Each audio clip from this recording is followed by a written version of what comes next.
Brianna Jefferson pressed her trembling hand against the cold glass door of Summit Tech Industries, her breath fogging the surface as she stared at the chaos inside.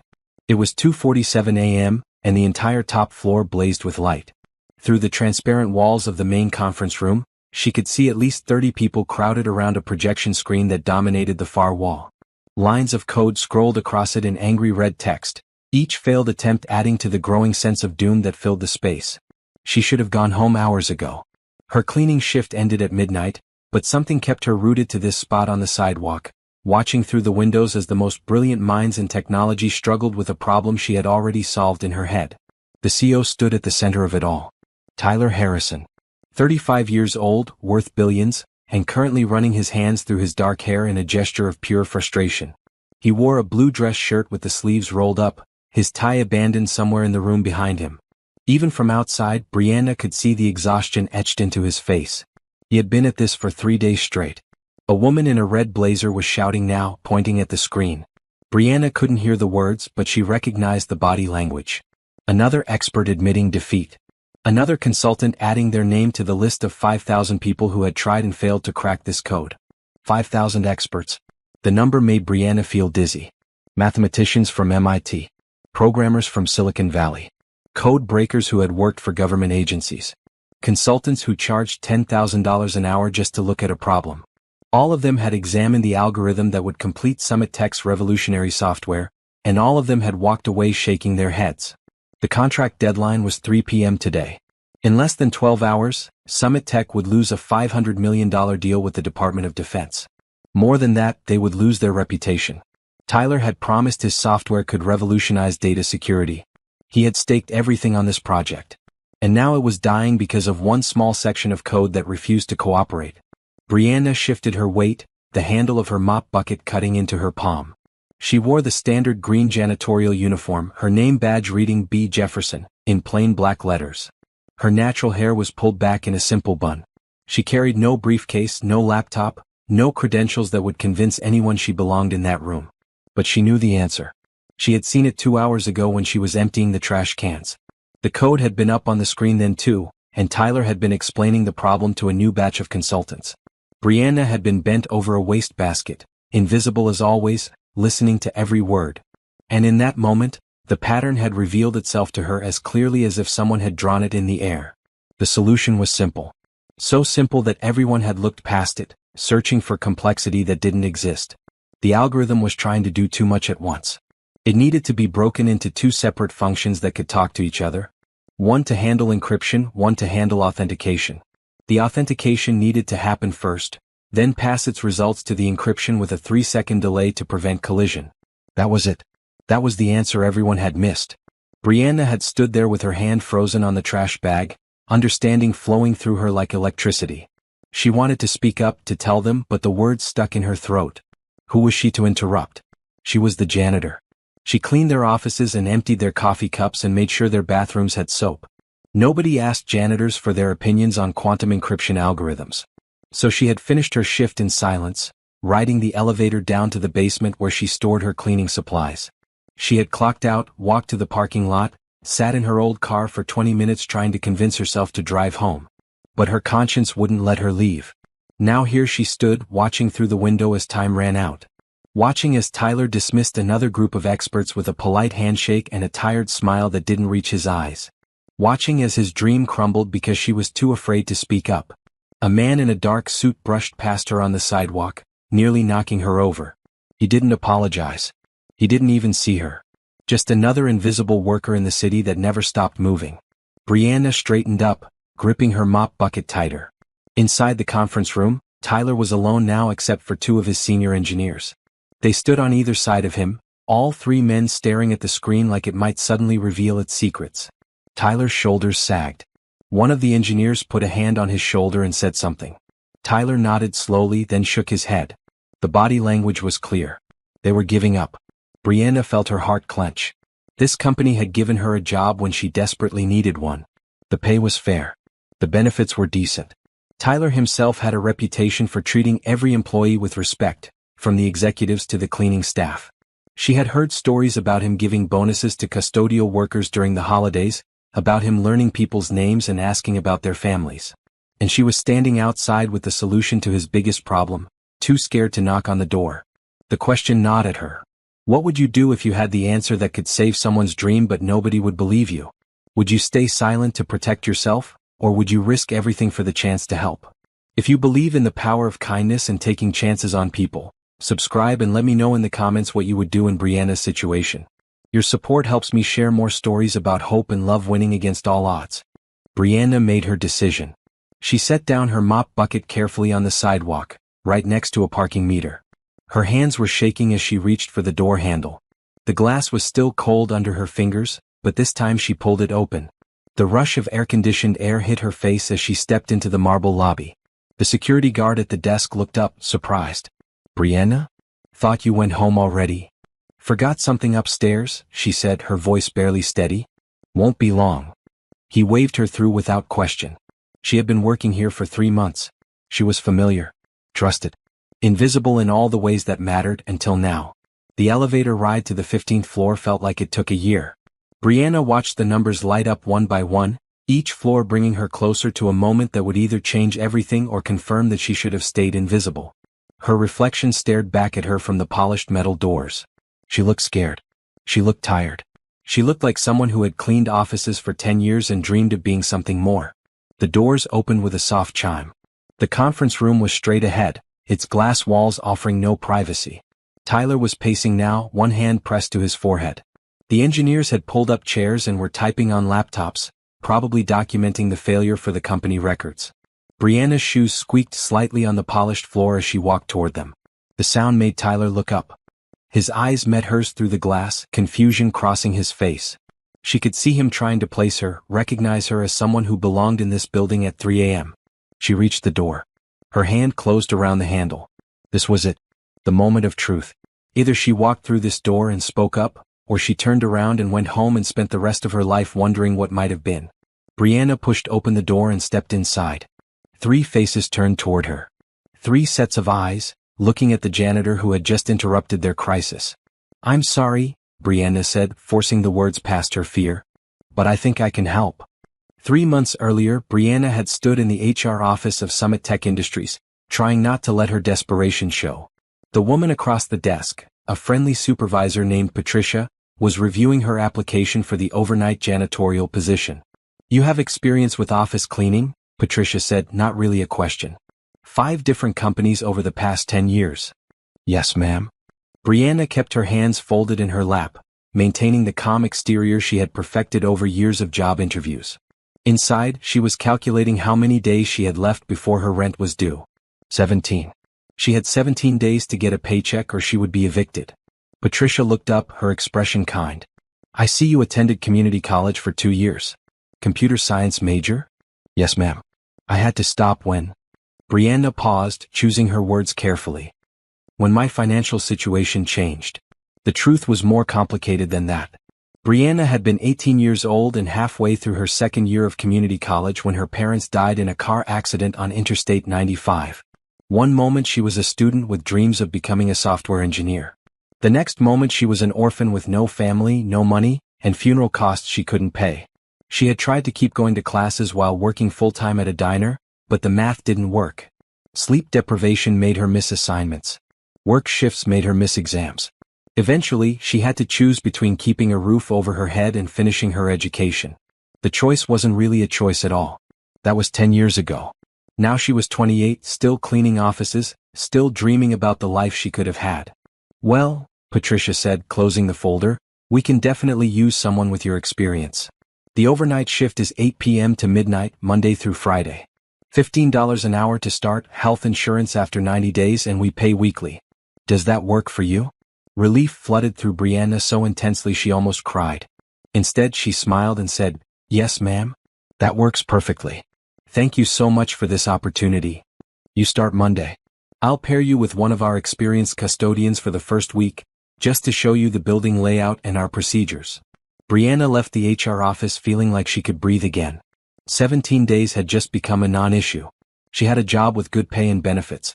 It wasn't her dream career, but it was honest work with a respected company. That counted for something. Her first night at Summit Tech, she met Teresa, a cheerful woman in her 50s who had been cleaning the building for 12 years. Teresa showed her the supply closets, the most efficient routes through each floor, and the unspoken rules of being invisible. These tech people, they work all hours, Teresa explained as they restocked paper towels in the 10th floor bathrooms. You'll see folks here at midnight sometimes, especially near deadlines. Just clean around them, don't interrupt. They barely notice we exist, and that's how we like it. Easier to do our jobs when we're not making small talk. Brianna nodded, absorbing every detail. She had learned this lesson at her previous jobs. Custodians inhabited a strange space in office buildings. Essential but overlooked. Necessary but invisible. People would have entire phone conversations in front of her as if she wasn't there, discuss confidential matters while she emptied their trash, leave sensitive documents on their desks while she vacuumed around them. Most custodians tuned it out, listening to music through earbuds or simply letting the words wash over them without meaning. But Brianna couldn't help listening. Her mind latched onto problems the way some people collected stamps. She heard engineers debating solutions and immediately started thinking about alternatives. She saw code on computer screens and her brain automatically began parsing the logic. It was a habit left over from her community college days, when she had loved her computer science classes more than anything. She had been good at it too. Really good. Her professors had told her she had an intuitive understanding of programming that couldn't be taught. She could look at complex code and see the patterns, the logic, the elegant solutions that others missed. But that was a long time ago. Now she pushed a mop cart and tried not to think too much about what might have been. Summit Tech Industries was different from her previous jobs, though. The building felt alive with innovation. Every floor held teams working on projects that seemed straight out of science fiction. Cybersecurity software that could predict attacks before they happened. Encryption methods that would take quantum computers decades to break. User interfaces designed to be accessible to people with disabilities. And at the center of it all was Tyler Harrison.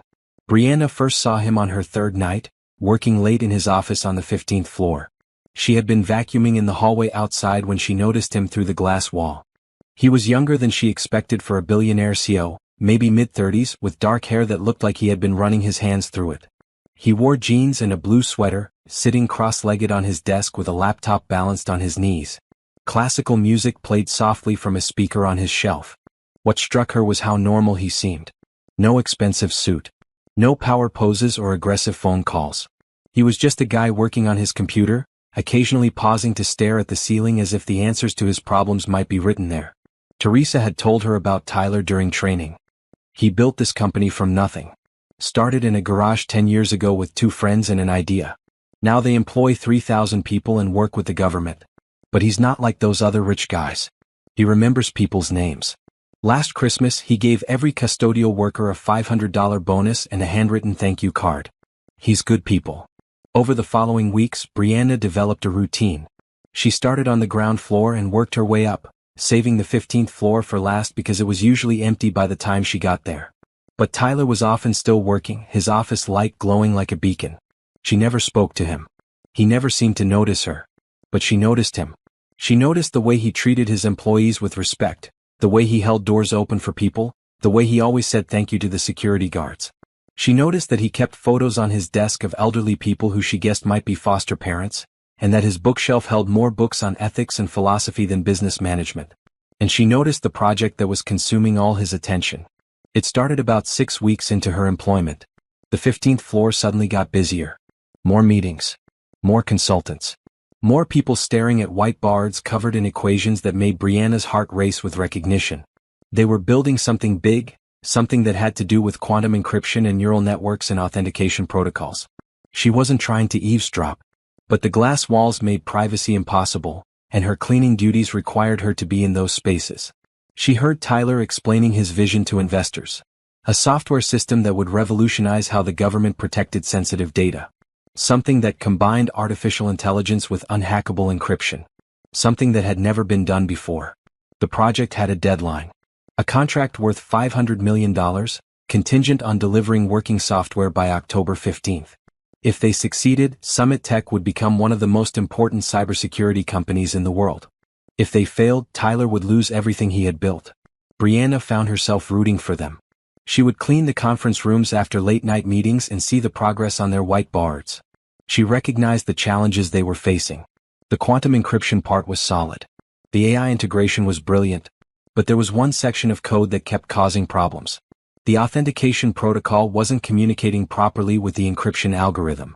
Every time they thought they had fixed it, a new error appeared. She wanted to suggest solutions, but that was absurd. She was a janitor. She had 2 years of community college from a decade ago. These were people with doctorates from Stanford and MIT. What could she possibly offer them? So she stayed quiet and kept cleaning, watching from the margins as Summit Tech poured everything into solving a problem that seemed determined to remain unsolved. By the time 3 months had passed, Brianna knew the Summit Tech building better than her own apartment. She knew which executives kept candy in their desk drawers, which engineers worked best after midnight, which conference rooms had the most comfortable chairs for when she took her lunch break. She knew the rhythm of the building, the pulse of innovation that drove everyone forward. And she knew Tyler Harrison was running out of time. The October 15th deadline was approaching fast. The project was 99% complete. But that final 1%, the stubborn authentication protocol, remained broken despite every attempt to fix it. Brianna watched through windows as consultants came and went. As Tyler's exhaustion grew deeper. As hope began to fade from the faces around her. She wanted to help. But how could she, when nobody would listen to a janitor? She didn't know that her chance was coming. That one desperate night would give her the opportunity to step out of the shadows and into a life she had stopped letting herself dream about. All she knew was that she cared about this place and these people more than she had cared about anything in a long time. And sometimes caring was the first step toward courage. The morning of October 15th arrived with the kind of false cheerfulness that made everything worse. Sunshine streamed through the windows of Summit Tech Industries, illuminating the exhausted faces of people who had been working for 72 hours straight. The building smelled like coffee and desperation. Brianna arrived for her shift at 8 p.m., 12 hours before the contract deadline, and immediately sensed the difference in atmosphere. The usual buzz of productive energy had been replaced by something heavier. Defeat. She could see it in the slumped shoulders of engineers, hear it in the quiet conversations happening in hallways. Teresa pulled her aside in the supply closet. "They're not going to make it," she whispered, even though no one was around to hear. "I heard 2 managers talking. They've had every expert in the country try to fix that code. Nothing works. Tyler's going to have to call the Pentagon tomorrow morning and tell them the deal is off." "That's terrible," Brianna said, and meant it. She had spent 3 months watching this company pour their hearts into this project. Watching Tyler personally review every line of code, meet with every consultant, work longer hours than anyone else. The thought of it all falling apart made her chest ache. "Yeah, well, that's tech for you," Teresa said with a sigh. "Sometimes things just don't work out. Come on, we've got 15 floors to cover and only 4 hours to do it." They split up to work more efficiently. Brianna took floors 8 through 15, her usual territory. She moved through the spaces automatically, emptying trash cans, wiping down desks, vacuuming carpets. But her mind was elsewhere, turning over the problem she had been thinking about for weeks. The authentication protocol. She had seen the code enough times to have memorized the structure. The issue was in how it tried to handshake with the encryption algorithm. Both systems were trying to initiate contact simultaneously, creating a collision that crashed the program.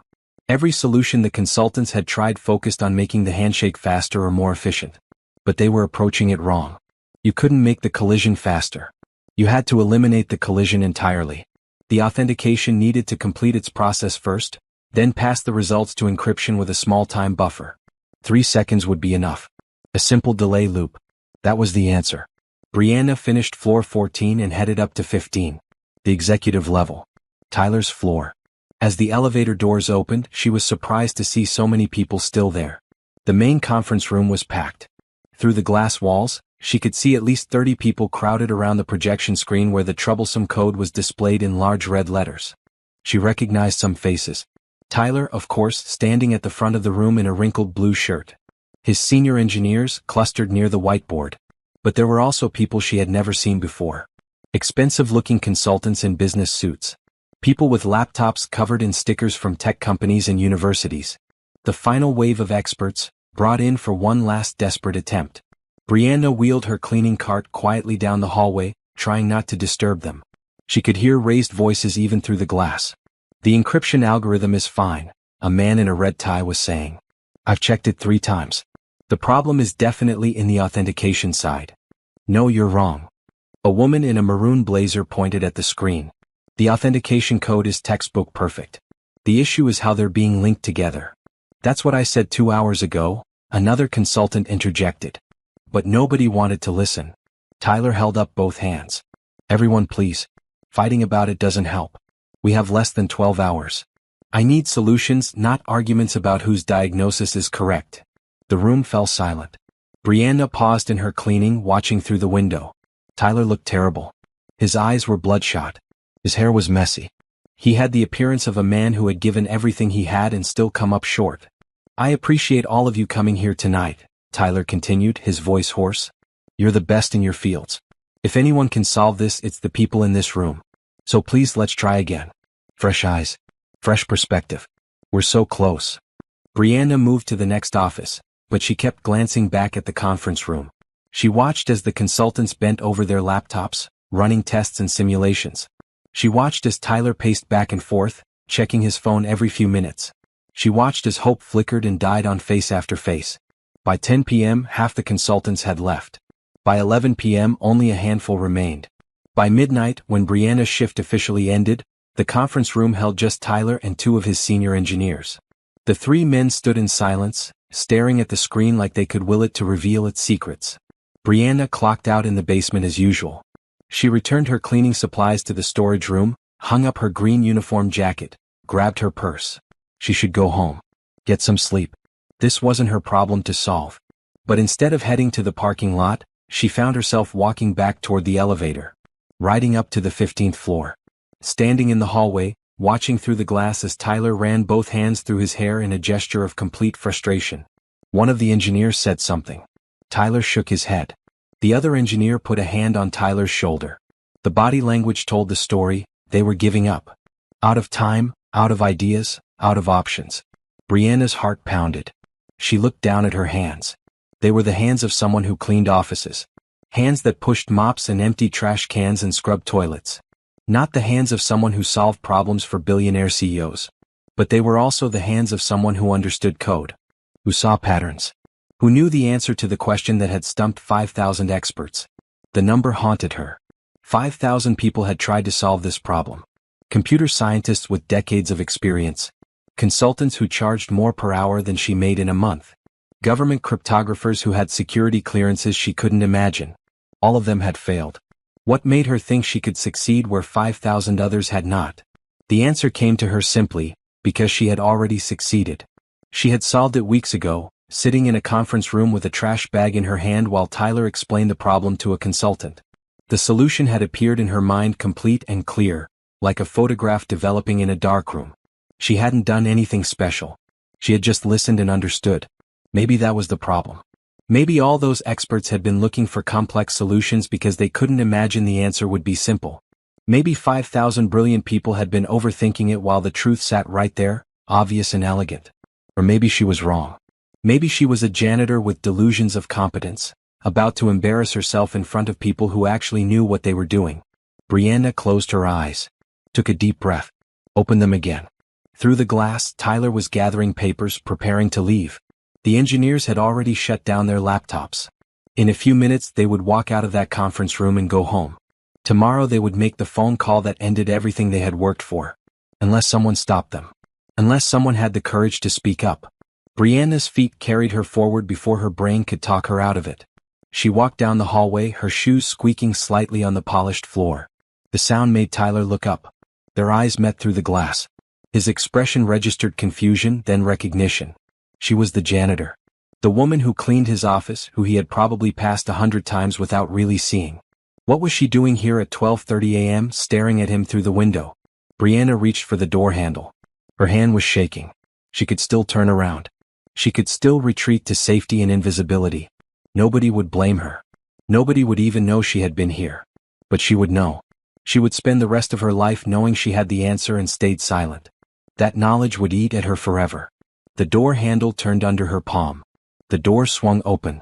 3 faces turned toward her, surprise written clearly on each one. In that moment, Brianna understood that her life was about to change.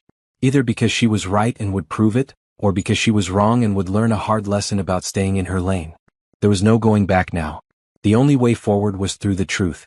"I'm sorry to interrupt," Brianna said, her voice steadier than she felt. "But I think I can help." The conference room fell into the kind of silence that made every small sound enormous. Someone's laptop hummed. The HVAC system clicked on. Brianna's heartbeat thundered in her ears. Tyler Harrison stared at her, his exhausted brain clearly trying to process this unexpected development. He opened his mouth, closed it, then tried again. "I'm sorry, I don't think we've officially met. You're Brianna Jefferson. I work on the custodial team. I know this is strange me being here and I apologize for interrupting. But I've been thinking about your code problem, and I believe I know how to fix it." The two engineers exchanged glances. One of them, a thin man with glasses, let out a sound that was half laugh, half sigh. "Look, miss, we appreciate the thought, but this is a highly technical issue. We've had 5,000 experts examine this code. Literally 5,000.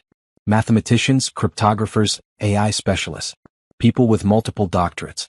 No offense, but I'm a janitor," Brianna finished for him. "I know. I understand how this looks. But I'm asking for one chance.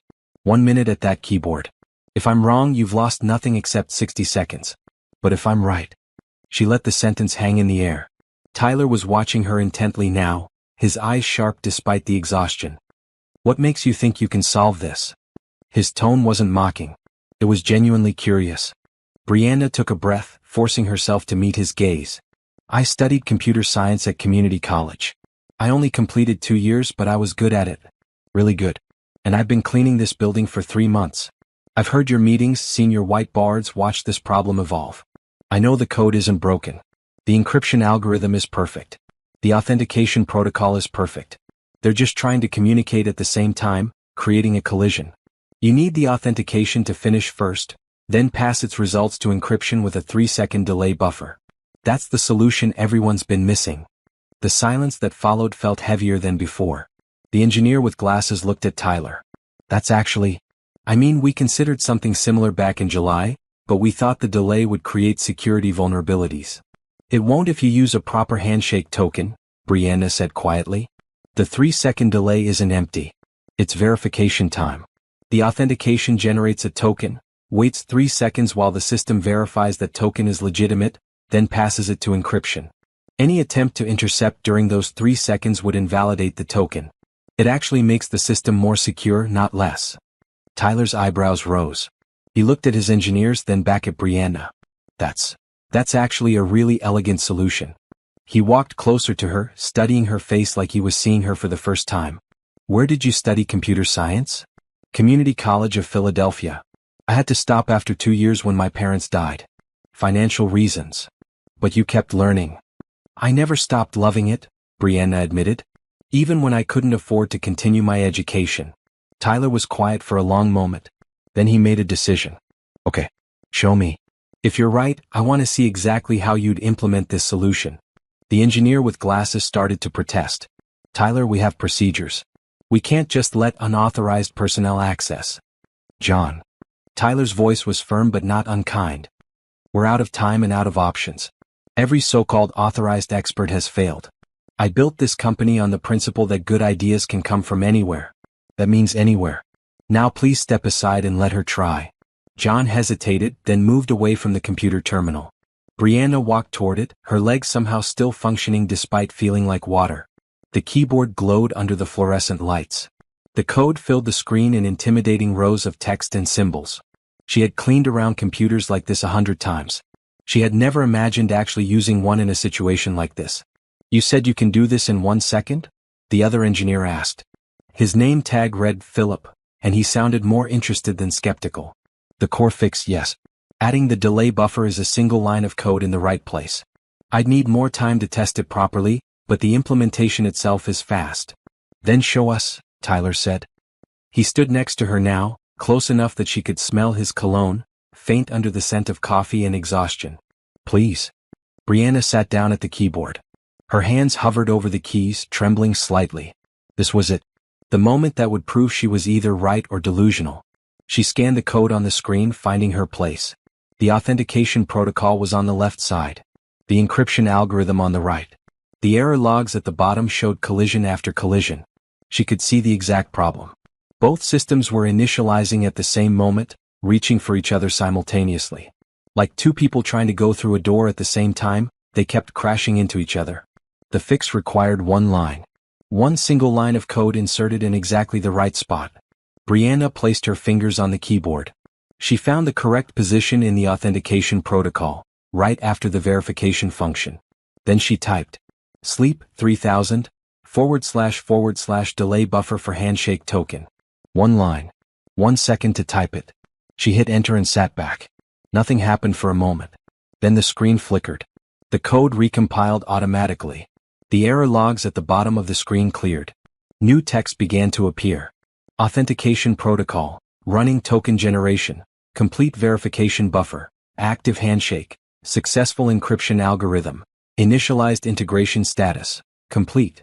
The word that appeared at the very bottom of the screen in bright green letters made Brianna's eyes fill with tears. Success. The conference room erupted. Philip shouted something incomprehensible. John grabbed Tyler's shoulder, shaking him while laughing. Tyler himself stood frozen, staring at the screen like he couldn't believe what he was seeing. Run it again, Tyler said suddenly. Run the full simulation. I need to be sure. John practically dove for the keyboard, his skepticism completely gone. He opened the testing software and initiated a complete system simulation. The group watched in silence as the program ran through every possible scenario. Authentication checks. Encryption protocols. Integration testing. Stress tests that threw thousands of simultaneous requests at the system. Every single test came back green. Perfect functionality. No errors. No collisions. The software that had been broken for months was now working flawlessly. The contract, Philip breathed. Tyler, we made the contract. Tyler wasn't looking at the screen anymore. He was looking at Brianna, who had stood up from the computer and was now standing awkwardly by the table, not sure what to do with her hands. You just saved this company, Tyler said, his voice rough with emotion. Do you understand that? 5,000 experts. Months of work. Millions of dollars spent on consultants. And you walked in here at 12:30 in the morning and solved it in 1 second. It was the right answer, Brianna said simply. Sometimes the right answer is simple. Everyone was looking for something complicated, so they missed what was right in front of them. Tyler laughed, the sound startled out of him. Simple. This has been destroying me for 4 months and you call it simple.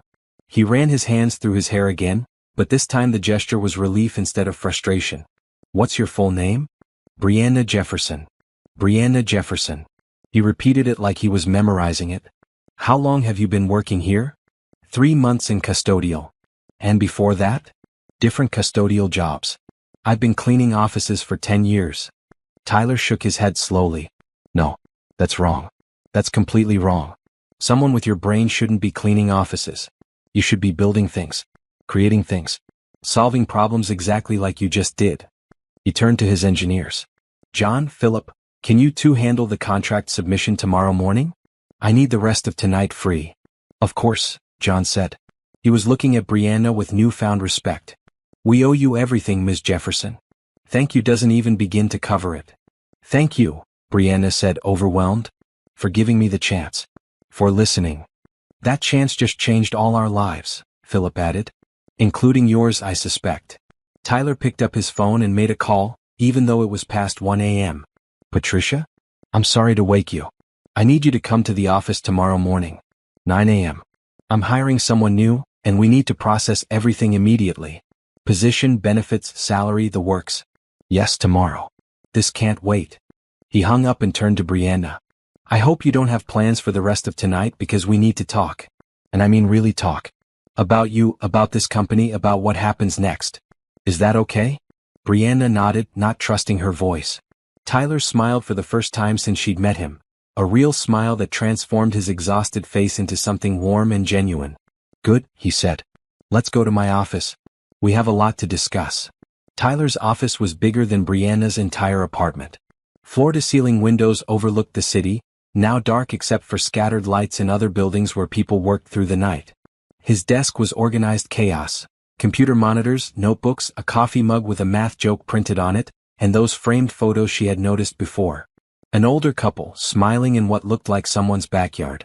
Foster parents, Tyler said, following her gaze. Harold and Susan. They took me in when I was 14. Best thing that ever happened to me.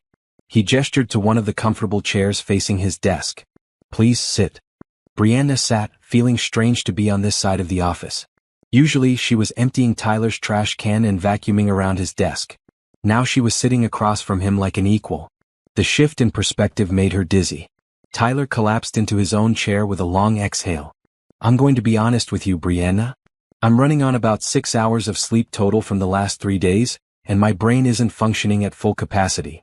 But I need to say some things to you, and I need to say them now because if I wait until tomorrow I'll regret it. He leaned forward, his elbows on his desk. First question. Did you really solve that problem weeks ago? Yes. About 6 weeks ago. I heard you explaining it to a consultant, and I understood what was wrong. And you didn't say anything. Brianna met his eyes. I'm a janitor. I didn't think anyone would listen to me. I thought I'd be seen as overstepping or worse, mocked for thinking I could solve something that people with doctorates couldn't. Tyler was quiet for a moment. That's on me. On us. We created an environment where you felt you couldn't speak up. That's a failure of leadership. I tell everyone that good ideas can come from anywhere, but I didn't make a culture where you believed that applied to you. He shook his head. I'm sorry. That should have never happened. You didn't know, Brianna said. You can't apologize for something you didn't know about. Yes, I can. And I am. But now I know. And now we're going to fix it. Tyler pulled a notepad toward him and clicked a pen. Tell me about yourself. Everything. I want to understand who you are and how you got here. So Brianna told him. She told him about her parents who had worked hard to give her opportunities they never had. About how she excelled in high school, especially in math and science. About getting accepted to community college for computer science on a partial scholarship. About being happy for the first time, feeling like she was exactly where she was supposed to be. She told him about the phone call that changed everything. The police officer's voice telling her there had been an accident. The funeral she couldn't afford. The apartment she had to leave because it was her parents' lease.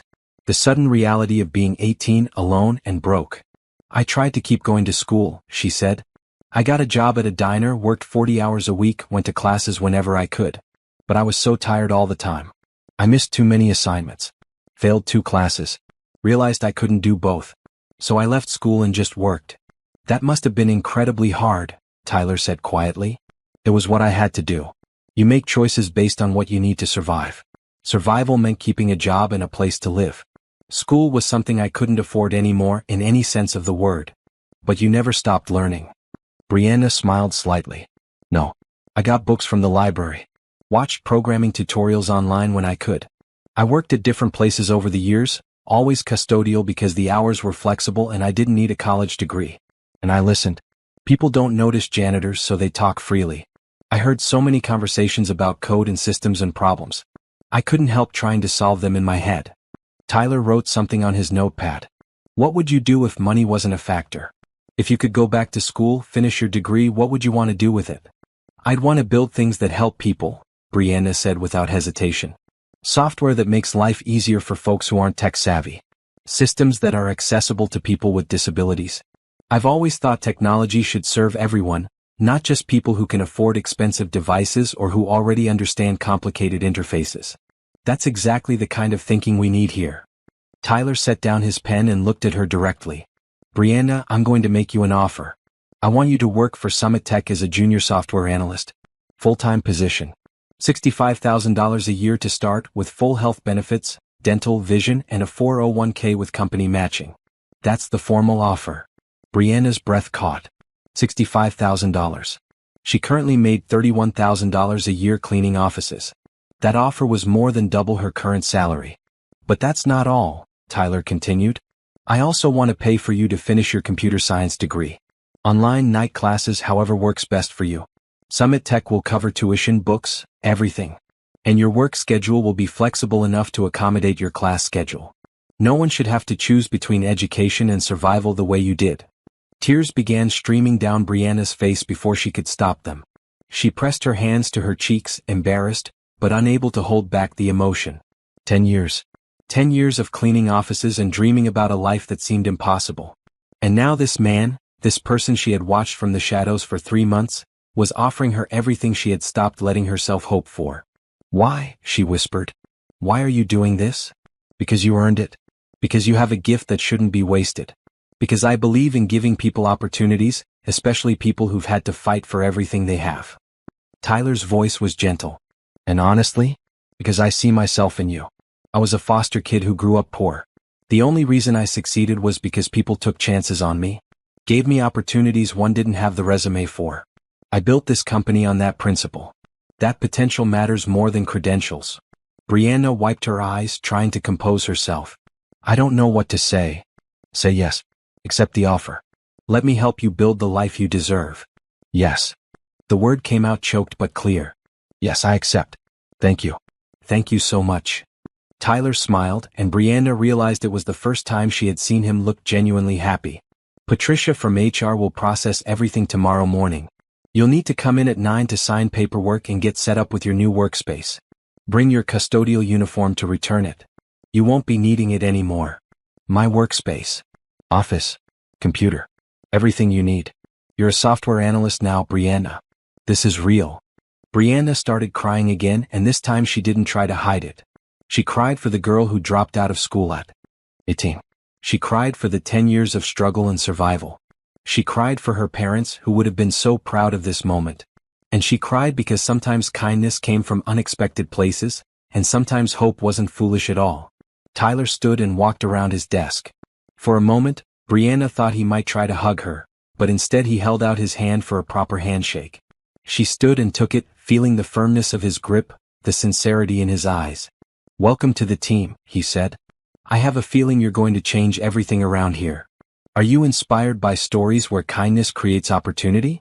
If you believe in the power of hope and second chances, subscribe to this channel and share your thoughts in the comments. Your support helps me bring more uplifting stories to people who need to hear them. Let me know what you think happens next for Brianna. Brianna left Summit Tech Industries at 3 a.m., walking to her car in the parking garage like she was floating. The world looked different somehow. The same streets, the same buildings, but everything felt new. Possible. She drove home to her tiny apartment, crawled into bed fully clothed, and lay there staring at the ceiling.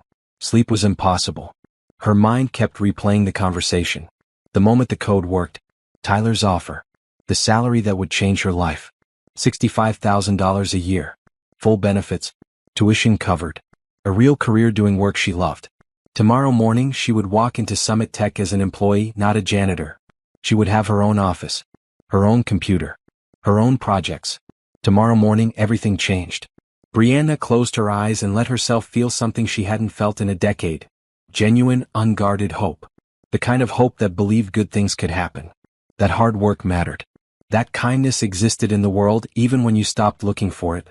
She thought about Tyler working alone in his office at midnight, refusing to give up. She thought about how he had listened to her when he could have dismissed her.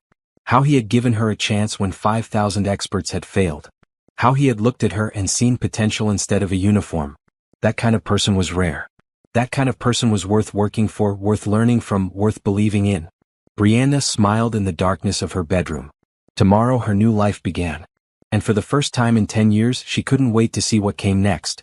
The next morning Brianna stood outside Summit Tech Industries at 8:45 a.m., wearing the nicest outfit she owned.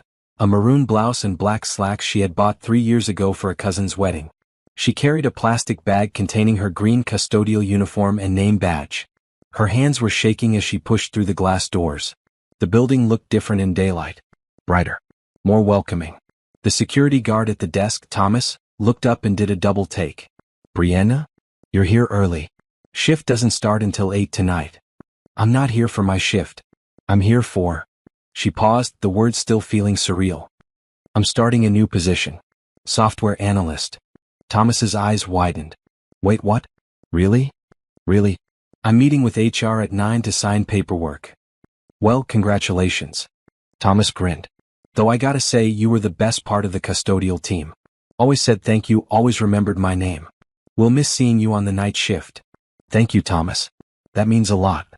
Brianna rode the elevator to the 3rd floor where HR was located, her heart pounding the entire way. Patricia was already at her desk, despite it being only 8:50 a.m. The older woman stood up when she saw Brianna approach. Ms. Jefferson. Tyler called me last night at an ungodly hour, very excited about bringing you on board. Come in, let's get you processed. The next 2 hours were a blur of paperwork. Tax forms. Benefits enrollment. Direct deposit authorization. Patricia explained everything patiently, walking Brianna through each document. You're starting at $65,000 annually, Patricia said, pointing to a line on the offer letter. with a review at 6 months for potential increase based on performance. Full health insurance starting immediately, which is unusual, but Tyler insisted. Dental and vision too. And I see here that the company will be covering your educational expenses. Yes. I'm going back to school to finish my computer science degree. Patricia smiled warmly. That's wonderful. We have a few other employees doing the same thing. I'll connect you with them. It helps to have people who understand the juggling act of work and classes. She slid a stack of forms across the desk. Sign here, here, and here. Initial at the bottom of each page. Brianna signed each signature, feeling like a small miracle. This was really happening. It wasn't a dream or a fantasy. It was real, documented proof that her life had changed. One more thing, Patricia said. She pulled out a key card on a lanyard. This is your building access badge. It will get you into the main doors and the 15th floor where your office is located. Speaking of which, let me take you up there and get you situated. The 15th floor. The executive level. The place Brianna had cleaned for 3 months, always feeling like a visitor in someone else's world. Now it was her world too. Patricia led her out of HR and back to the elevators. They rode up in comfortable silence. When the doors opened on 15, Brianna was struck again by how much glass there was. Everything was transparent, open, designed to encourage collaboration.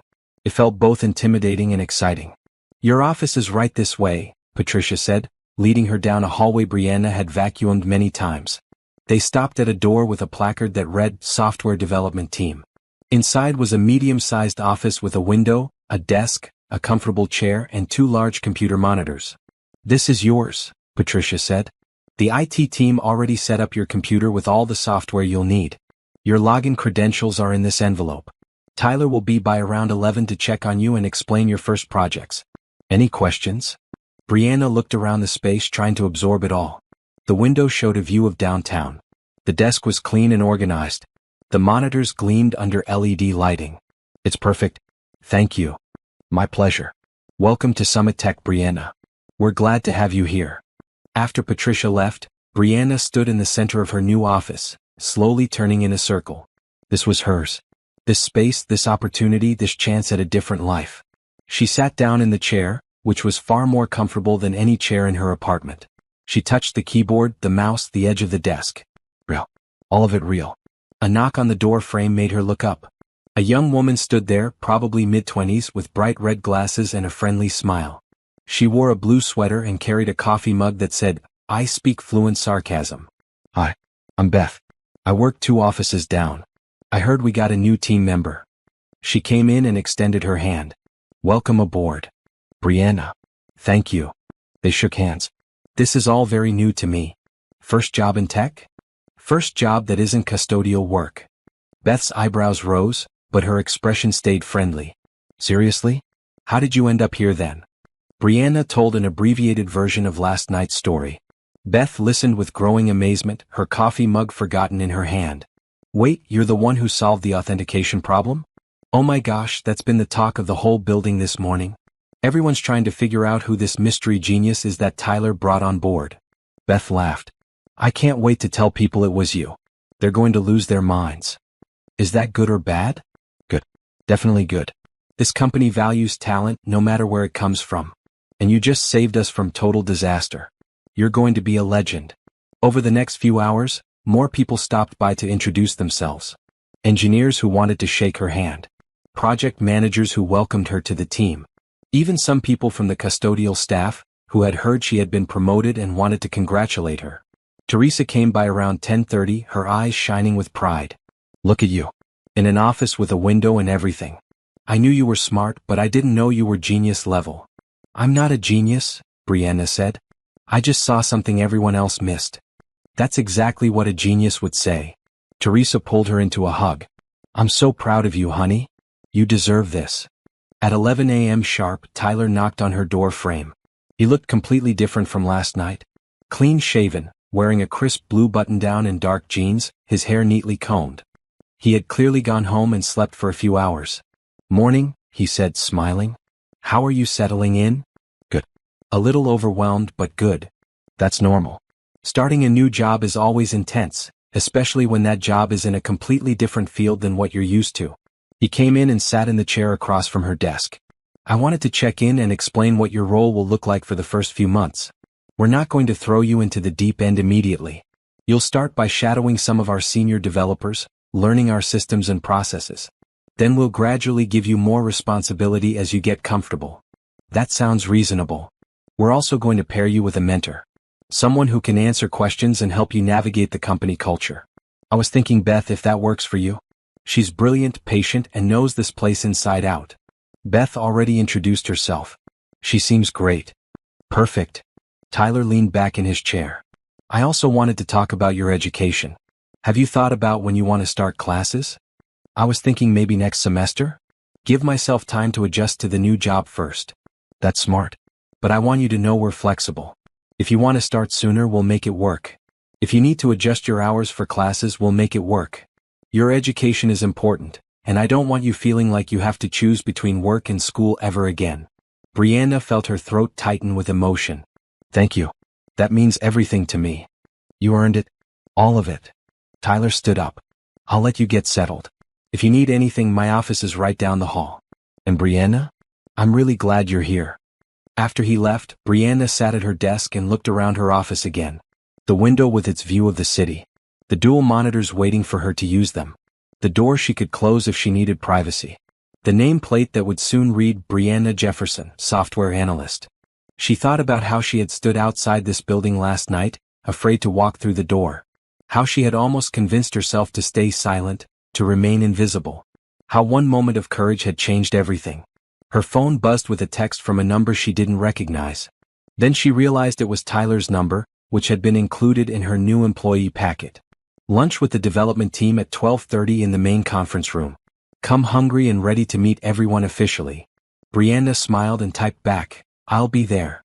The rest of the day passed in a wonderful blur. Lunch with the team, where she met a dozen new people who all treated her with genuine warmth and respect. An afternoon training session with Beth, learning the company's project management software. A tour of the building that showed her all the resources available. A cafeteria with subsidized meals, a gym on the second floor, a quiet room for when people needed to decompress. By the time 5 p.m. rolled around, Brianna was exhausted but happy. She gathered her things, still carrying the plastic bag with her old uniform that she would drop off at HR tomorrow. As she walked to the elevator, she passed Tyler's office. He was on the phone but saw her and waved. She waved back, smiling. In the parking garage, she sat in her car for a moment before starting the engine. Yesterday at this time, she had been preparing for another night of cleaning offices. Today she was leaving her first day as a software analyst at a cutting-edge tech company. The drive home felt different too. She wasn't exhausted from physical labor. She was tired from mental work, from learning new things, from stretching her brain in ways it hadn't been challenged in years. It was the good kind of tired. The kind that came from growth. Back in her apartment, Brianna changed into comfortable clothes and made herself dinner. As she ate, she opened her laptop and started researching online computer science programs. She found several good options, including one that would let her transfer her community college credits and finish her bachelor's degree in about 2 years of part-time study. 2 years. It seemed like a long time and no time at all. 2 years ago, she had been cleaning offices at a different company, thinking her life would never change. Now she was planning to finish her degree while working her dream job. Brianna closed her laptop and let herself just sit with the feeling of possibility. She thought about her parents, wished they could see this. They had always believed in her, always encouraged her love of learning. They would have been so happy. I did it, she whispered to the empty apartment. I finally did it. And somewhere in the universe she liked to think they were proud. 6 months passed in a beautiful rush of learning and growth. Brianna threw herself into her work with the focus of someone who had been given a second chance and refused to waste it. She arrived early, stayed late, asked questions, absorbed information like a sponge.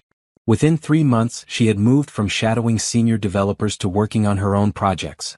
Within 4 months, Tyler was assigning her to critical tasks that he trusted her to handle independently. She had also enrolled in the online computer science program, taking 2 classes per semester. The work was challenging but manageable, especially with Summit Tech's flexible schedule. Her coworkers had become friends, always willing to help when she struggled with a concept or needed advice on a project. Beth had become her closest friend at the company, the two of them eating lunch together most days and texting about everything from code problems to reality TV shows. And Tyler had become something more complicated than just a boss. It started innocently enough. He checked on her progress regularly, which was normal for a CEO who cared about his employees. But over time, their conversations shifted from purely professional to personal. She learned about his childhood in foster care, bouncing between homes until Harold and Susan took him in at 14. He learned about her parents, her struggles, her dreams beyond just finishing her degree. They discovered shared interests. Both loved classical music. Both read science fiction novels. Both believed strongly in using technology to make the world better. Their conversations during meetings would sometimes veer off topic, discussing philosophy or ethics or whether artificial intelligence would ever develop consciousness. Brianna noticed small things. The way Tyler smiled when she walked into a meeting. How he always seemed to position himself near her during team gatherings. The way his eyes would seek hers across a crowded room, like he was checking to make sure she was okay. She told herself it didn't mean anything. He was just a supportive boss. But her heart knew better. It was a Tuesday evening in April when everything shifted. Brianna had been working late on a new security protocol, losing track of time as she often did when deep in code. She finally looked up from her computer to find the office dark except for her desk lamp and one other light down the hall. Tyler's office. Brianna saved her work and stood up, stretching muscles that had been still too long. She should go home. It was past 8 and she had an online class meeting at 9. But curiosity pulled her toward Tyler's office. He was bent over his desk, studying something on his computer with intense concentration. He wore a green sweater that brought out flecks of color in his eyes, and his hair had that messy quality that came from running his hands through it too many times. Brianna knocked lightly on the door frame. Tyler looked up, his expression shifting from concentration to pleasure. Brianna, I didn't know you were still here. Could say the same about you. What are you working on? New initiative. I'm trying to design a program that would provide free tech training to underserved communities. The logistics are more complicated than I expected. Brianna came into the office drawn by the topic. Tell me about it. Tyler explained his vision, a foundation that would partner with community centers in low-income neighborhoods, providing computers, internet access, and trained instructors to teach coding and other tech skills. It would be completely free for participants, funded by Summit Tech and other corporate sponsors. It's personal, Tyler said. I grew up poor. I know what it's like to be smart but have no resources. This program could change lives the way mine was changed. It's a beautiful idea, Brianna said. She moved closer to look at his computer screen, where he had sketched out a rough plan. But you're right, the logistics are tricky. You need to consider transportation for participants, childcare options, flexible scheduling to accommodate people with jobs. Have you thought about partnering with existing vocational programs? That's brilliant. Tyler pulled up a new document and started typing notes. What else am I missing?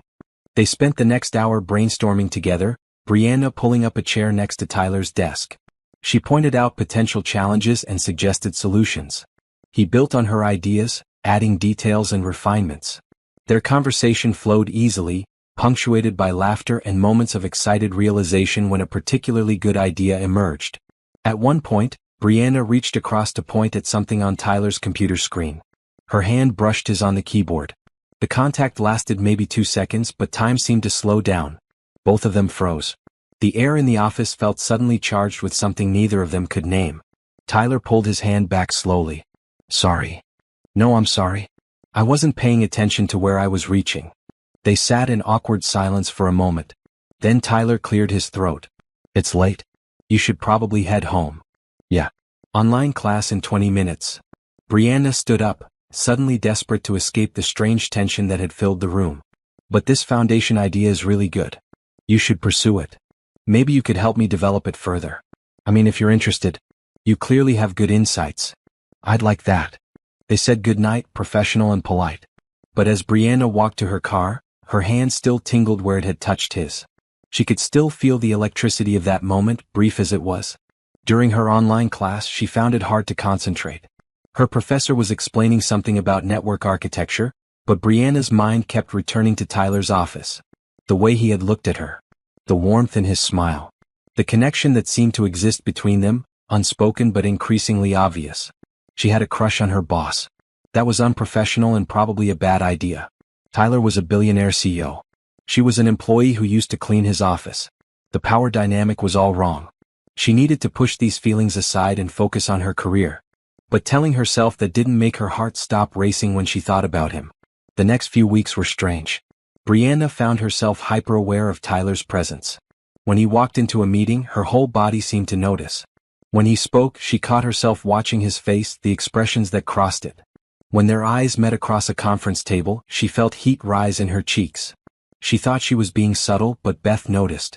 "So," Beth said one day at lunch, her tone casual but her eyes knowing. "You and Tyler seem to be working together a lot lately. We're collaborating on the foundation project. That's all." "Ah. And the way you look at him when you think no one's watching, that's also about the foundation." Brianna put down her sandwich. "Is it that obvious?" "To me, yes. To him, I'm not sure. Tyler's brilliant with code but sometimes clueless about people." Beth leaned forward. "Can I give you some advice? Be careful. Office romances are complicated. And when one person is the boss, it gets even more complicated." "Nothing's happening," Brianna said firmly. "Nothing's going to happen. I'm not going to risk this job for a crush." "Good. I'm glad you're being smart about it." Beth paused. "But for what it's worth? I've worked here for 4 years. I've never seen Tyler look at anyone the way he looks at you." That observation stayed with Brianna, both thrilling and terrifying. She tried to maintain professional distance, but it was hard when they kept being thrown together by work. The foundation project was growing more serious. Tyler had gotten board approval to move forward, and he wanted Brianna as his co-lead on development. It meant more meetings, more time together, more opportunities for those moments of connection that left her breathless. One evening in May, they were working late again, reviewing partnership proposals from community centers. The office was empty except for them. Spring rain pattered against the windows, creating a cocoon of sound around them. "This one from the Chicago Center looks promising," Brianna said, pointing to a document on Tyler's screen. She had pulled her chair close to his again, close enough that she could smell his cologne. "I agree. They have strong community ties and existing relationships with local schools." Tyler made a note. Then he turned his head to look at her. "Can I ask you something personal?" Brianna's heart jumped. "Sure. Are you happy here? At Summit Tech? Is this what you hoped it would be?" "More than I hoped. This job has changed my life in every possible way." "Good. I'm glad." Tyler held her gaze. "You've changed this company too, you know. Made it better. Made me think differently about how we identify and develop talent. I just got lucky." "No. Luck is winning the lottery. What you did took courage and skill. You took a risk and it paid off. That's not luck. That's character." They were very close now. Brianna could see gold flecks in Tyler's eyes that she had never noticed before. She could count his eyelashes if she wanted to. The moment stretched between them, full of possibility and danger. Tyler's phone rang, shattering the tension. He blinked and pulled back, checking the screen. "Sorry, I need to take this. Board member." "Of course. I should get going anyway." Brianna gathered her things quickly, her hands shaking. She said goodnight and fled to her car, where she sat gripping the steering wheel and trying to calm her racing heart. This was getting dangerous. The feelings weren't fading. They were growing stronger, more intense, harder to ignore. And if she wasn't mistaken, Tyler felt something too. She had seen it in his eyes, in the way he leaned toward her, in the careful distance he maintained like he didn't trust himself to get too close. Something was building between them. Something neither of them had planned or expected. And Brianna had no idea what to do about it. She drove home through the rain, her mind spinning with thoughts of Tyler and touch and possibility. She needed to be smart. She needed to be careful. She needed to protect the career she had worked so hard to build. But her heart wasn't listening to any of that. Her heart wanted what it wanted, logic be damned. The moment came 2 weeks later, on a Thursday afternoon that started like any other. Brianna was in her office reviewing code when her phone pinged with a text from Tyler. "Are you free for dinner tomorrow night?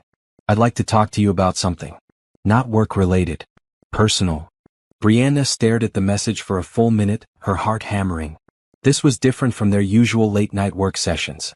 He was explicitly saying it wasn't about business. He was asking her to dinner. She typed back, "Yes, I'm free." "What time?" 7 p.m. "I'll pick you up. Send me your address." This was happening. Whatever this was, it was happening. Brianna sent her address with shaking hands, then immediately called Beth. "He asked me to dinner. A personal dinner. What do I do?" Beth's laugh came through the phone.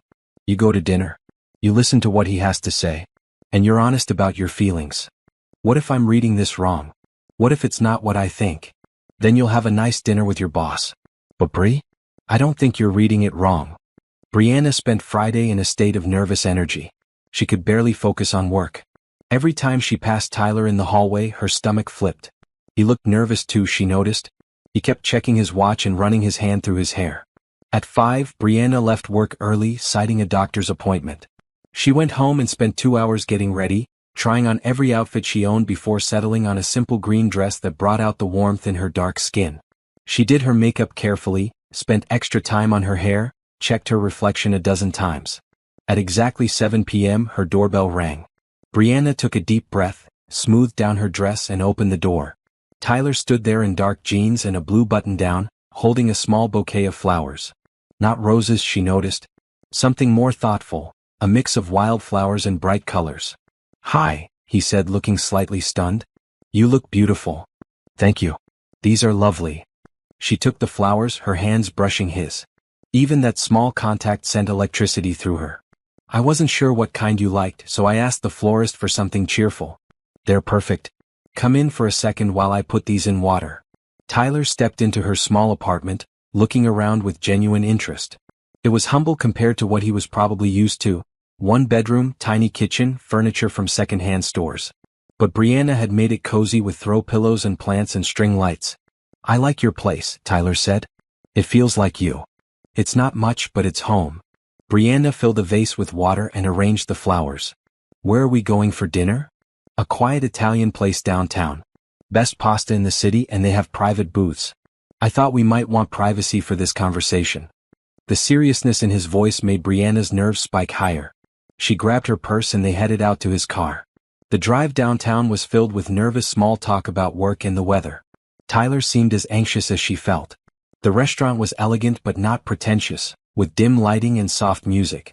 The hostess led them to a private booth in the back corner, away from other diners. Tyler ordered wine for them both, then sat back and looked at Brianna with an expression she couldn't quite read. "I need to be honest with you," he said without preamble. "I've been trying to figure out how to have this conversation for weeks, and I finally realized there's no perfect way to say it. So I'm just going to be direct." Brianna's heart pounded. "Okay. I have feelings for you. Romantic feelings. More than feelings, if I'm being completely honest. I think about you constantly. When you walk into a room, my whole day gets better. When we work together, I'm happy in a way I haven't been happy in years. You're brilliant and kind and beautiful, and I'm falling for you. Hard." The words hung in the air between them. Brianna felt tears spring to her eyes, overwhelmed by the honesty and vulnerability in Tyler's confession. "But," Tyler continued, his expression serious, "I'm also your boss. And that creates a massive complication. There's a power imbalance between us that makes this inappropriate. You might feel pressured to reciprocate because I'm the CEO. You might worry that saying no would affect your job. And I need you to know, absolutely clearly, that your position at Summit Tech is secure no matter how you respond to what I'm saying. If you don't feel the same way, nothing changes professionally. Your job is safe. Your career is safe. You can say no without any consequences whatsoever." He took a breath, then continued. "I've been thinking about this nonstop. I consulted with HR, with lawyers, even with Harold and Susan because I needed to make sure I was doing this right. And the conclusion is that if we're both interested, if we both want to pursue this, we can. But it has to be completely your choice, made freely without any pressure. So I'm asking, do you have feelings for me?" Brianna wiped tears from her cheeks. "Yes. I've been trying so hard not to, because I didn't want to be unprofessional or make things weird. But yes, I have feelings for you. Strong feelings. The kind that keep me up at night." Relief washed over Tyler's face. "Really? Really? You're incredible, Tyler. You gave me my life back. You believed in me when no one else would. You're kind and fair and brilliant, and I think I started falling for you the first time you looked at me like I was someone worth listening to. You are worth listening to. You're worth everything." Tyler reached across the table and took her hand. His touch was warm, solid, real. "I want to do this right. I don't want you to feel pressured or uncomfortable. We'll go slow. We'll keep it private at first. If at any point you change your mind, we stop, no questions asked." "I won't change my mind," Brianna said, squeezing his hand. "I've been fighting this for months. I'm tired of fighting it." Tyler smiled, the genuine smile that transformed his whole face. "So we're doing this? We're giving this a shot?" "Yes, we're doing this."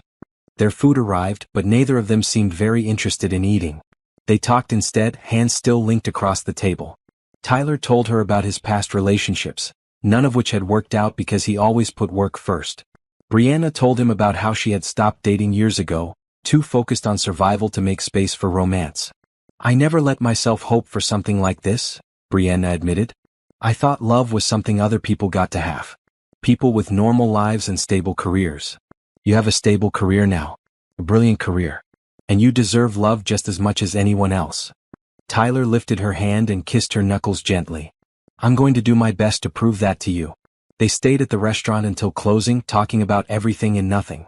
Making plans for how they would navigate this new dimension of their relationship. Agreeing to keep it private for now until they were sure it was serious. Promising to communicate honestly if problems arose. When Tyler drove Brianna home, he walked her to her door like a gentleman. "Can I see you this weekend?" he asked. "Maybe do something fun, not work-related?" "I'd like that." "Good. I'll text you tomorrow with ideas." He hesitated, then leaned in slowly, giving her time to pull away if she wanted. She didn't want to. Their first kiss was soft and sweet, tentative and perfect. When they pulled apart, both were smiling. "Good night, Brianna." "Good night, Tyler." Brianna went inside and closed the door, leaning against it with a huge smile on her face. This was real. She was dating Tyler Harrison. The man who had changed her life. The man she had fallen for without meaning to. The future suddenly felt full of possibility. Not just career possibility but personal possibility. The kind that involved holding hands and stolen kisses and maybe, eventually, love that lasted. Brianna pulled out her phone and texted Beth. "He has feelings for me. I have feelings for him. We're giving this a shot." Beth's response came immediately. "Finally. I've been watching you two dance around this for months. I'm so happy for you. Details tomorrow at lunch." Brianna laughed and set down her phone. She changed into pajamas and got ready for bed, but she knew she wouldn't sleep much. Her mind was too full, her heart too happy. Everything in her life was falling into place in ways she never could have imagined a year ago. She thought about standing outside Summit Tech that night 7 months ago, afraid to walk through the door. If someone had told her then that she would end up here in this moment, she never would have believed it. But life had a way of surprising you. Sometimes courage led to opportunity. Sometimes kindness led to connection. And sometimes taking a risk opened doors you didn't even know existed. Brianna fell asleep with a smile on her face and Tyler's goodnight text on her phone, already looking forward to whatever came next. The next 3 months were the happiest of Brianna's life. She and Tyler dated quietly, keeping their relationship private from most of the company. They went to movies and museums. They cooked dinner at her apartment and his house. They talked for hours about everything from philosophy to their favorite childhood memories. The relationship felt natural in a way Brianna had never experienced before. There was no pretending, no trying to be someone she wasn't. Tyler accepted her completely, supported her education, celebrated her victories at work. And she did the same for him, listening when he was stressed, offering perspective when he needed it, reminding him to take care of himself when he got too focused on the company. Beth and a few close friends knew about the relationship, but they kept it from the wider company. It wasn't about hiding, Tyler explained. It was about protecting what they had while it was still new.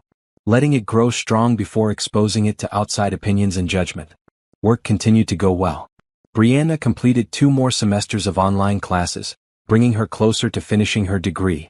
She took on bigger projects at Summit Tech, earning respect from her colleagues and proving that Tyler's faith in her had been justified. The foundation initiative that she and Tyler had developed together was moving forward, with plans to launch the first community center partnership in the fall. One Saturday morning in July, Tyler took Brianna to breakfast at a small cafe near the park. They sat outside in the sunshine, drinking coffee and eating pastries while people walked dogs and children played nearby. "I've been thinking," Tyler said, setting down his cup, "about the foundation. About what we're trying to accomplish." "What about it?" "I want you to be the co-founder with me. Not just a consultant or advisor. An actual co-founder. Your name on the paperwork, your voice in every decision. This was as much your vision as mine, and you should get equal credit." Brianna felt tears prick her eyes. "Tyler, that's incredible. Are you sure?" "I've never been more sure of anything. You understand what we're trying to do on a personal level. You lived the reality of being brilliant but lacking resources. Your perspective is essential." He reached across the table and took her hand. "Plus, I like the idea of building something with you. Not just our relationship but something that will outlast us. Something that will help people long after we're gone. I love that idea." Brianna squeezed his hand. Yes. I'd be honored to co-found this with you. They spent the rest of breakfast brainstorming details. The foundation would be called Second Chances Initiative, to reflect its mission of providing opportunities to people who had faced setbacks. It would start with the tech training program but eventually expand to other areas: scholarships, mentorship, job placement. They would fund it through corporate sponsorships and individual donations, with Summit Tech providing the initial seed money. We should announce it at the company's annual gala in September, Tyler suggested. That's when we reveal major initiatives. It would be the perfect platform to launch this publicly. That's only 2 months away. Can we get everything ready in time? If we work together? Absolutely. They spent July and August in a flurry of activity. During the day they worked on their regular Summit Tech projects. In the evenings and on weekends, they developed the Second Chances Initiative. They wrote mission statements, created budgets, designed programs, reached out to potential partner organizations. It was exhausting and exhilarating. And somewhere in the middle of all that work, Brianna realized she had fallen in love. It happened gradually, then all at once.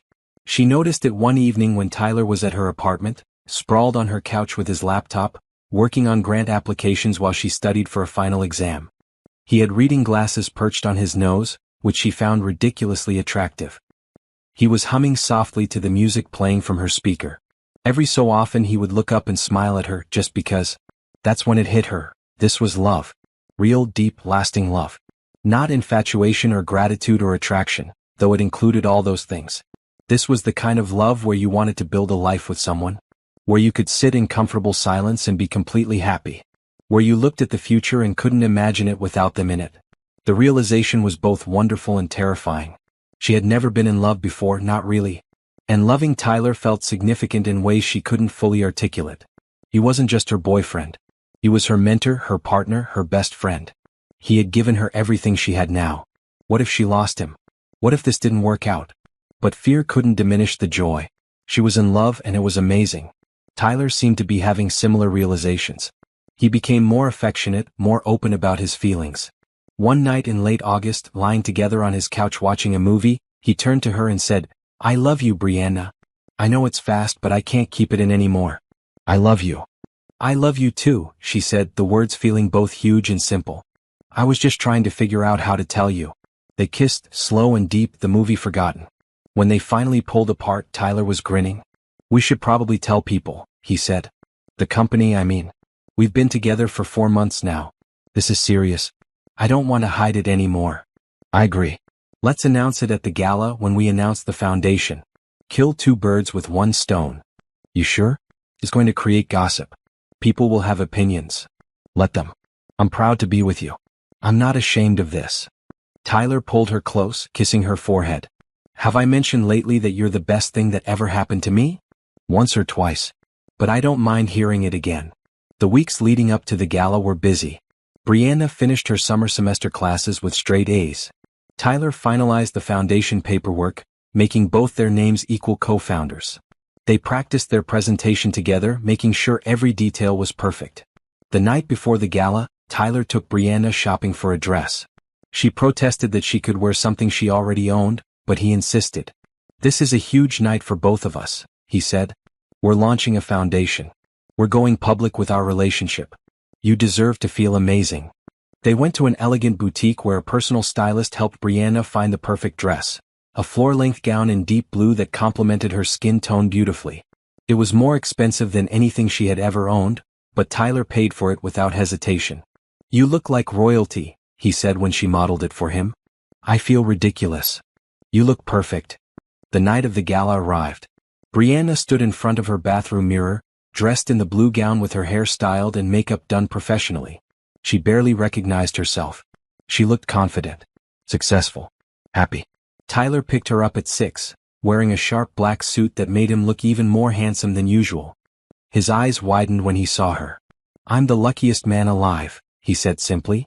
They arrived at the gala together, making a statement just by walking in side by side. Brianna could feel eyes on them immediately, people noticing, whispering. She held her head high and kept her hand in Tyler's. The gala was held in a beautiful hotel ballroom, decorated with lights and flowers. 300 people from Summit Tech and partner organizations mingled, drinking champagne and networking. Brianna recognized many faces from work, including Beth, who gave her an enthusiastic thumbs up from across the room. Dinner was served at 8. At 9, Tyler took the stage to give his annual address. Brianna sat at their table, watching him command the room with easy confidence. "Thank you all for being here tonight," Tyler began. "This year has been transformative for Summit Tech. We've launched new products, expanded our partnerships, and grown our team with incredible talent. But tonight, I want to talk about something more personal. Something that represents what I hope this company stands for: opportunity, growth, and the belief that potential matters more than credentials." He paused, looking directly at Brianna. 7 months ago, a janitor walked into my office at 2 in the morning and solved a problem that 5,000 experts couldn't crack. That janitor's name is Brianna Jefferson, and she didn't just save a contract. She reminded me why I started this company in the first place. She reminded me that brilliant people exist everywhere, in every role, if we just pay attention and give them chances. The room was silent, everyone listening intently. Brianna is now one of our top software analysts. She's also become something more important to me, my partner in life and in vision. Together, we've founded the Second Chances Initiative, a program designed to provide tech training and opportunities to people who have faced barriers to education and employment. People like Brianna. People like me. People who just need someone to believe in them. Applause filled the room. Tyler continued explaining the foundation's mission, its programs, its goals. Brianna watched from her seat, overwhelmed with emotion. This was really happening. They were making a difference together. When Tyler finished his speech, he gestured for Brianna to join him on stage. She stood on shaking legs and walked up there, aware of hundreds of eyes watching her. Tyler took her hand and squeezed it. "I also want to announce that Brianna and I are together," he said simply. "We've been dating for 4 months and I'm in love with her. I wanted to share that with all of you because you're not just my colleagues. You're my family. And I hope you'll support us the way you've supported this company." More applause. Brianna saw some surprised faces but mostly smiling ones. Beth was wiping tears from her eyes. Even some of the executives who Brianna had been nervous about were clapping and nodding approval. Tyler turned to her. "Anything you want to say?" Brianna took the microphone with trembling hands. "Just thank you. To Tyler for giving me a chance. To all of you for welcoming me and helping me grow. And to anyone out there who thinks their current situation defines their future. It doesn't. Keep learning. Keep hoping. Keep being brave enough to walk through doors that intimidate you. You never know what's on the other side." The room erupted in applause again. Tyler pulled her into a hug, right there on stage in front of everyone. When they pulled apart, he was smiling at her with so much love it made her dizzy. They spent the rest of the evening celebrating. People came up to congratulate them on both the foundation and their relationship. The energy in the room was positive, supportive, excited about what was coming next. Later, when the gala was winding down, Tyler took Brianna's hand and led her to a quiet corner of the balcony overlooking the city. "This is just the beginning," he said. "The foundation, us, all of it. We're going to do amazing things together. I know we are." Brianna looked up at him, this man who had changed everything. "I love you. I love you too." They stood together under the stars, dreaming about the future they would build. A future based on kindness, hope, and the belief that everyone deserves a second chance at their dreams. The Second Chances Initiative launched in October with 3 pilot programs in different cities. The response was overwhelming. Applications poured in from people eager for tech training and opportunities. Community centers reported high enrollment. Local news stations covered the story of the Billionaire CEO and his partner who were giving back in such a meaningful way. Brianna divided her time between her regular work at Summit Tech, her classes, and her foundation responsibilities. It was a lot, but she had never been happier. She was making a real difference in people's lives, helping others the way she had been helped. She also completed her bachelor's degree in December, walking across the stage at graduation with Tyler, Beth, and several co-workers cheering loudly from the audience. Tyler had arranged for Harold and Susan, his foster parents, to fly in for the ceremony. They hugged Brianna afterward, treating her like family already. "We're so proud of you," Susan said, tears in her eyes. "Tyler hasn't stopped talking about you since the day you walked into his office. We can see why. He talks about you both all the time too," Brianna said. "Thank you for raising such a good man." "We just gave him support," Harold said. "He did the rest himself. Same as you're doing." The winter passed in a blur of activity. The foundation expanded to 5 cities by January. Tyler and Brianna appeared together at conferences and events, talking about their vision for accessible technology education. Summit Tech continued to thrive, with several new contracts secured partly based on the positive PR from the foundation work. And their relationship deepened. They moved in together in February, finding a house that felt like home to both of them.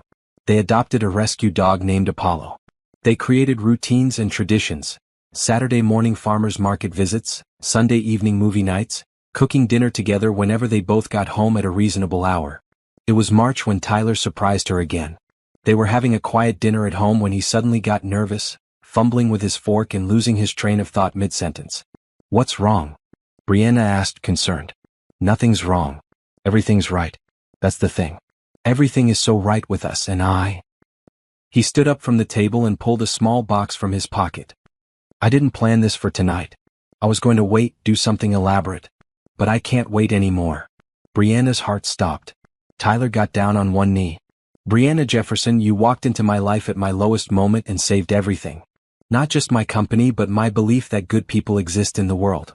You're brilliant and kind and strong, and I want to spend every day for the rest of my life loving you. Will you marry me?"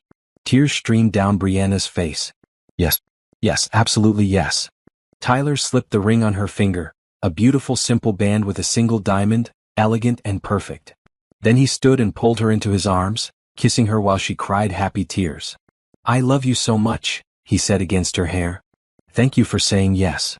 I love you too. How could I say anything else?" They spent the rest of the evening calling friends and family with the news.